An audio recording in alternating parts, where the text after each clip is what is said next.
Space Robinson is another attempt at making a roguelite, and while it does draw inspiration from some of the more notable examples of the genre, it fails, I think, to capitalize on what makes those games work. But the story is that we are stuck on a alien colony planet.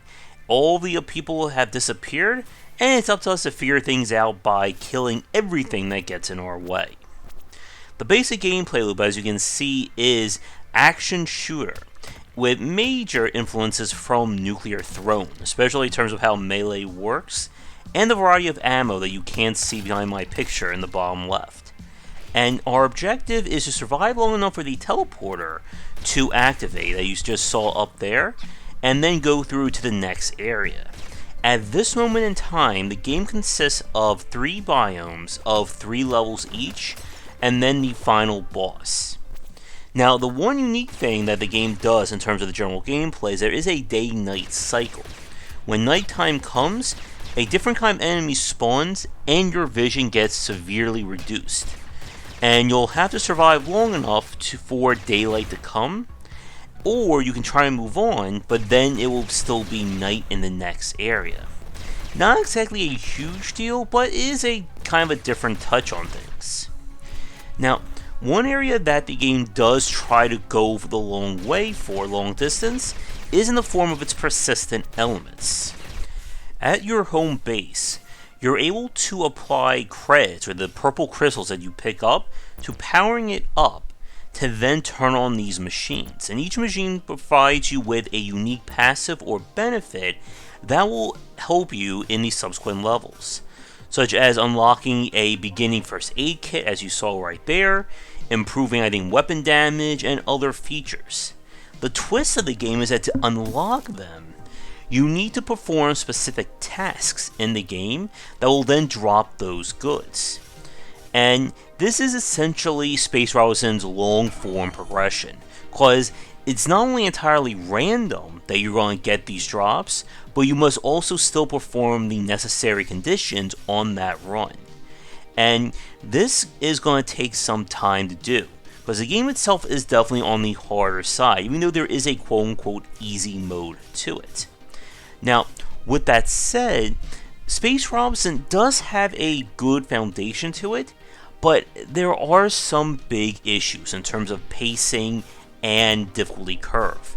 And we're going to talk about that next, but first, a quick word to our current Game Wisdom supporters and sponsors. And now for a quick thank you to our current Game Wisdom sponsors and Patreon supporters.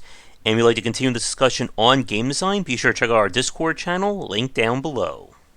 Space Robinson, from a moment-to-moment standpoint, works as an action roguelite.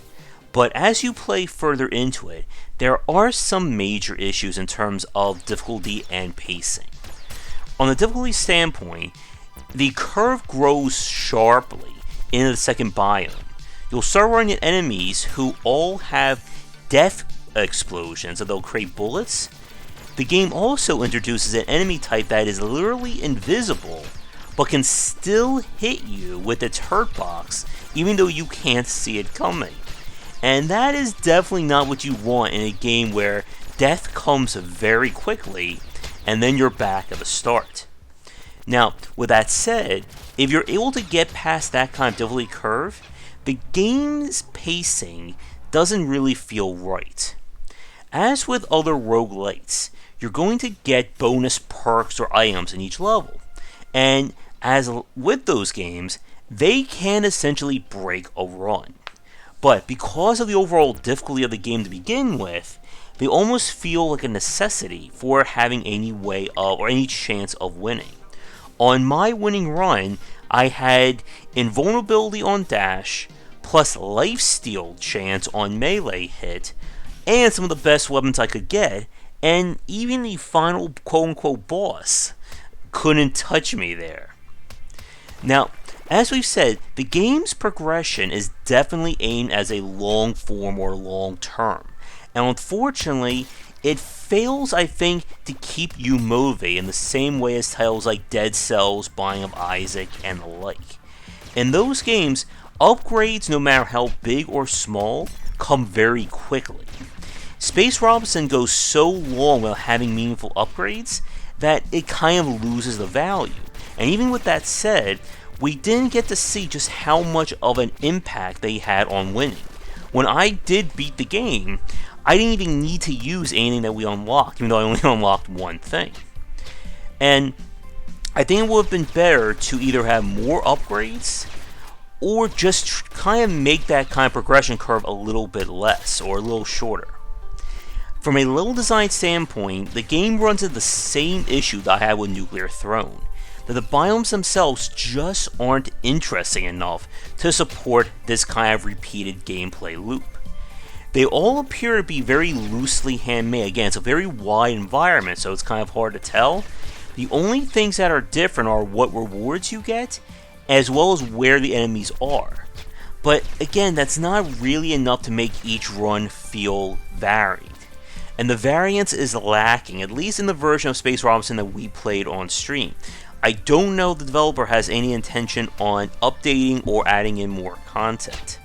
And again, this is another case of somebody looking at the roguelike genre and trying to make their own, and I don't think they just capitalize on what makes the genre work all the way. Again, the moment-to-moment point of view or moment-to-moment loop of Space Robinson, there are no problems there. But it takes a lot to make a roguelite, or however you want to call it, be something engaging on multiple playthroughs. And I don't think the game is there right now. But if you are looking for a very action-heavy take on the roguelite genre, give this one a try. But again, if you're expecting the same kind of level of detail and variance as we saw in other roguelikes, you're not going to get that here, unfortunately. But I'd like to thank the developer for giving me a press key to check this one out. If you'd like me to take a look at your game in the future, please want to say to get in touch and come back for daily discussions on game design here and on game wisdom, where some of the art and science of games. Once again, this has been Space Robinson, and I will see you all next time.